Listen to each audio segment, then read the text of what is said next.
Have you ever had anything in your life you wish you could just redo? The whole thing? I hear ya, life can be tough. I wish I could redo 6th grade myself. I spent way too much time doing homework and not nearly enough time doing more important things like playing video games, something I've been trying to make up for. And not only am I redoing the games I should have been playing in 6th grade, but within those games, I can redo the redos of my redos, thanks to the power of save states, allowing you to save at any point during a game and then go back to that point as many times as you want. Something that us humans, being the clever beings that we are, have figured out is a really easy way to make games easier, available with pretty much every gaming setup too. And with older video games often being difficult, the ability to make them easier is like a match made in heaven.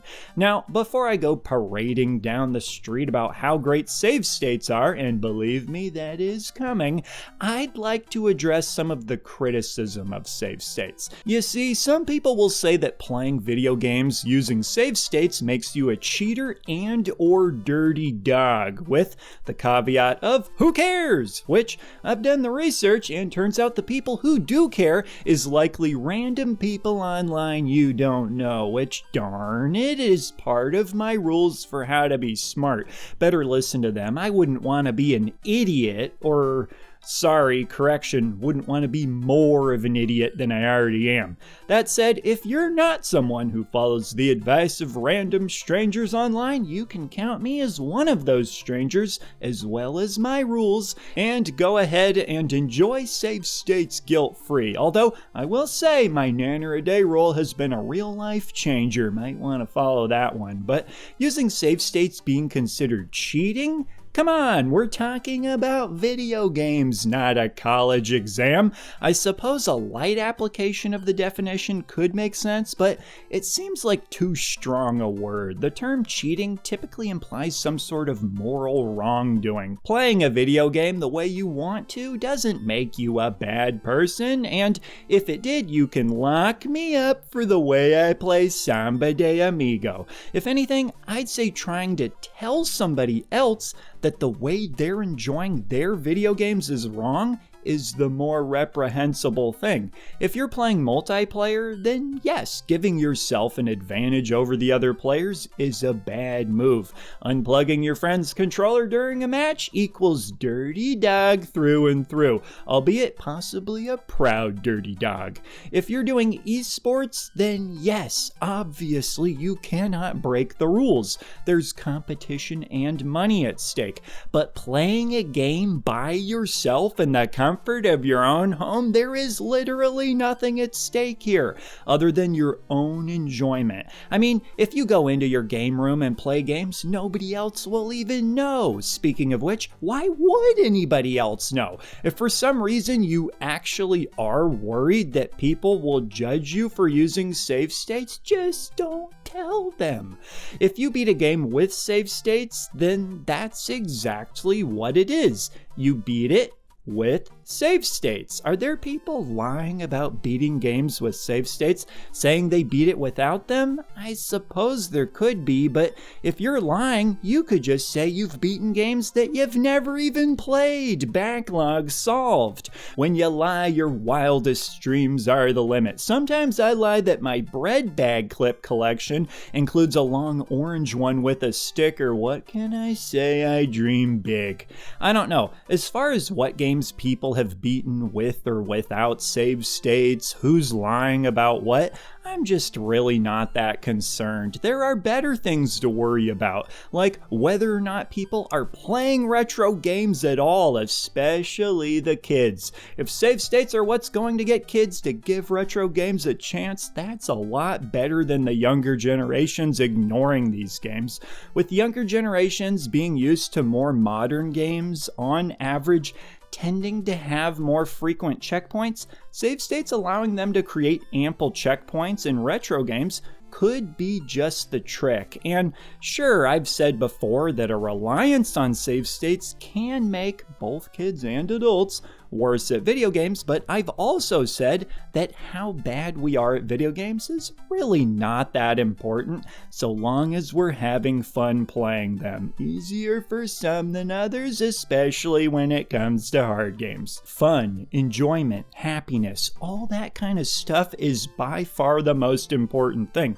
Also, I think it's necessary to point out that in a lot of cases, save states aren't even necessarily used to make a game easier, they're used to make your life easier. With save states, gone are the days of having to leave your console on for hours, days, weeks at a time so you won't lose your progress. And sure, certain games have password systems or save points, but using a save state is so much quicker, and some games don't have password systems. What do you expect me to do? Play Super Mario Bros. 3 all darn dog day? And trust me, I would if I could, but life doesn't wait for video games, so you have to make your video games wait for you. Makes sense, games are more patient than we are. Knowing that a save state is waiting for you when you can return to your game is comforting. For those of us who know, leaving your console powered on all day while you were at school as a kid could be risky business. After a day of school, you rush home and your mom tells you forgot to turn your Nintendo off, but not to worry, I turned it off for you.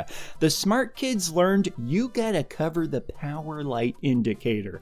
Leaving the light showing, rookie mistake. Another reason people like to use save states is to practice certain difficult parts of the game. Maybe there's a particular section of a game that always gives you trouble, so you want to be able to practice it. Practice ain't cheating. Imagine if we called professional athletes cheaters for practicing their sport, saying you can only learn how to play in games that count. Or perhaps you just don't ever want to have to replay levels to get back to the farthest point you reached in a game.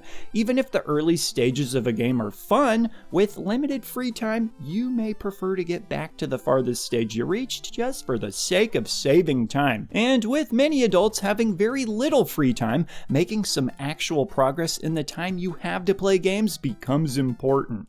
And remember, deciding to play games with your free time is already facing stiff competition from staring at your games instead. You may need reassurance you'll make some progress if you play to pull away from this. In general, I've found that the golden rule when it comes to enjoying video games really is just making a certain amount of progress.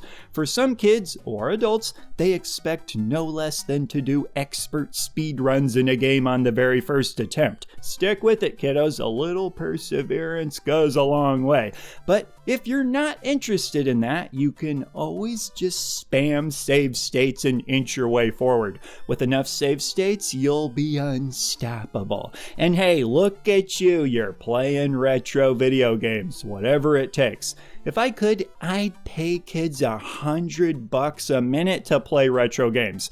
But obviously, I don't have that kind of money. I wonder if giving them bread bag clips would work. Nah, too valuable to me. In any case, save states allow us to have almost complete control over how much progress we can make in a game, because the more often you create save states, the less progress you can lose, and the more quickly you have a chance to advance forward. So it's a control thing, and for somebody who thinks people should have as much control as possible over their video game experience, you can bet your butt that I endorse them. Do I personally use them? Not really, but that's just me, and there's certainly been times that I've used them and they've been super helpful. But I enjoy the added challenge of beating games without them, and I suggest everyone at least consider this type of experience every once in a while. But if not, I don't care. What I care about is that people are simply playing. Luckily, you can use save states in pretty much any possible gaming setup available these days too, even via EverDrives for those who want to play on original hardware. So there we have it, my thoughts on save states. I'm sure many of you who use save states can relate to at least some of the points I made, but either way, I'd be curious to hear your thoughts as always. So with that, leave a comment down below and I will see ya in the next video. He's the retro bird, yeah. And he's talking about video games.